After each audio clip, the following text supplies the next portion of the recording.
I'm over 40 years old, and I grew up in the 80s and 90s. A lot of my inspirations, as a young man, obviously, my first taste of bodybuilding I got was watching my dad, my father, bodybuild in our garage when I was, 7, 8, 9, when I was little. That was my first taste of bodybuilding, was watching him do it. And that's the first time the seed was really planted, that it was a thing. And you know how it is when you're a kid. Your dad's like a superhero. You think he can do anything. He can fight anybody, beat up anybody. He's just the best. So a lot of that was ingrained in my mind at a young age too, seeing him doing that. A lot of it also from the 80s, my generation, came from pro wrestling, because one of the big shows that kids used to watch that are from my generation was, back then, was the WWF, pro wrestling. That was a big thing back then. It was Saturday mornings, it would come on, get up early, go out there, turn on the TV and watch wrestling. And Hulk Hogan was huge back then. He was the big thing. It was Hulk Hogan. And he looked good to me, and I thought, damn, I want to look like that guy. I'm 8 years old, 7, 8 years old, looking at the TV going, man, this guy looks good. Like, then the next thing you know, they came out with the Ultimate Warrior. I don't know his actual name, but that guy, man, he looked freaking good. He was a bodybuilder, and bodybuilder / wrestler. He was definitely one of their key sellers back then, the Ultimate Warrior. And these are the inspirations I had as a young man. I remember seeing them. So that goes way back to, before I was 10 years old, back in the 80s. That was my inspiration, was pro wrestlers. You take it a little bit further, and the 90s, when I really was, starting to get the itch for bodybuilding, I was 16. I was just, frankly, I was tired. I was tired of being a skinny young man. I didn't want to be skinny anymore. I knew that I had the potential to grow, and I wanted to grow. And I said, you know what, I'm just going to start lifting weights. My body was developed enough, the time was right. So I got a cheap weight set, put it in the backyard. My mom hooked me up. She got me a cheap weight set from back then. It was Kmart. This is before Walmart was around, but Kmart was still around. So we went to Kmart, bought a cheap weight set, those plastic weights with the cement inside of them. It's not very much weight, they're real light. You get a set of them, you get a whole 90 pounds or something like that. And I started working out in the backyard. And from there, it went from training in the backyard to getting a membership at the gym. My mom hooked me up. My mom's tried to do their best to take care of me. She hooked me up with a membership to the gym. And me and my sister would take the bus to the gym at 16. She was 18. I was 16. She's 2 years older than me, my older sister.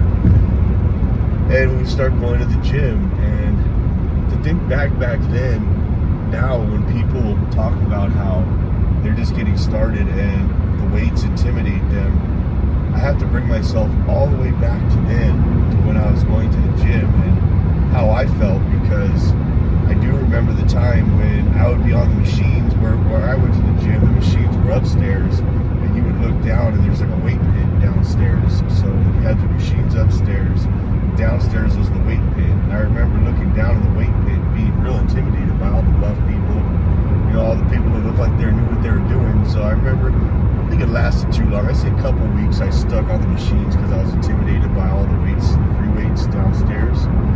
And eventually I made my way downstairs, but I do remember what it was like being intimidated.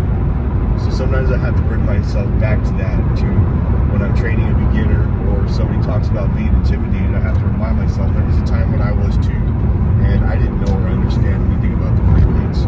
But there's really only one way to learn, right? That's dive in and learn. So that was when I started getting into free weights. And I say bodybuilding because I would get my routines out of the Flex magazines. This is before the digital era. This is before we had internet. This is before we had cell phones. I actually don't have any pictures of myself from back then to show you guys what my physique looked like, other than school pictures. but I have none to show you when I started developing, because pictures weren't as common back then. Back then, if you were to take a picture, it was on a camera that you had film that needed to be developed. There was no cell phones. There's probably digital cameras, but they weren't very common because they were very expensive. So I don't have very many pictures because back then cameras were only common in the film style. So definitely take advantage of having cameras so you could keep track of your physique, so you have to look back on to enjoy all your hard work. You always want to have something to turn back on. Back then, that was the other thing. So now, like, fitness is the big thing for the younger generation because social media. So everybody's trying to look good for their social media. Back then, that wasn't really, fitness wasn't a thing except for the jocks. The jocks, the athletes, they had access to the gym. They were the only ones lifting weights, and they were being pushed by their coach. Now, all the kids want to lift weights, and I think that's great because I will say that they do clutter the gym a little, but I can't put it like that because it's not their fault. They want to work out and they want to be there and they want to do their thing. So I'm trying not to say they clutter the gym, but the new generation fills up the gym, which is good because we have a fit generation. It just means we need to open more gyms, in my opinion. We need more gyms in our area because the gyms are too crowded. There's our chance, right? Let's do it. Ryno packed hardcore gyms, the new chain. See where I'm going with this? Yeah, but bodybuilding after 40. Here we are, just kind of reflecting on when I was younger and when bodybuilding became a thing to me. I mean, we could go all the way back to when so Lee Haney was just before my time. I think he gave up his crown to Dorian in 96. I think it might be 94. I can't quite remember. But Dorian Yates was the first Olympian that I can remember looking at the magazines and admiring. And that's really when the Olympia took a big change because, per se, aesthetics kind of left and Mass Monster started making its way in. I could debate that Lee Haney, I think he was a bit of a mass monster because he was a big dude, but he just wasn't quite, he didn't quite have that thicker waist like Dorian. He still had a slim waist, and he still kept that classic look. Dorian exceeded that. Dorian came in looking, I wouldn't say huge, looking bigger than everybody else. Because you compare him to the guys now, Dorian was not huge, but he was definitely a lot bigger than those classic looking guys. So Dorian Yates was the first Olympian that I remember. Then it came in came Ronnie, then came Coleman, and just blew everybody away. This guy's massive. Little did I know he's only 6 foot. I think 5'11". I always thought the guy was like 6'2", 6'3". Gives you that appearance. Ronnie Coleman, man, he came and took the stage. Then Jay Cutler and so forth and so on, if you know anything about the Olympia. But that was when I started catching on to this stuff. And I still watch the Olympia today because it excites me. I enjoy it.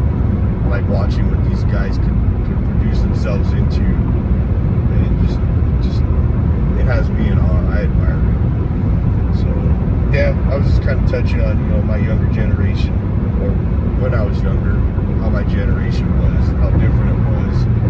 Having wrestling in the morning, you got 6 channels to watch, unless the rich people had cable back then, back in the late 80s, early 90s. Only the people with money had cable.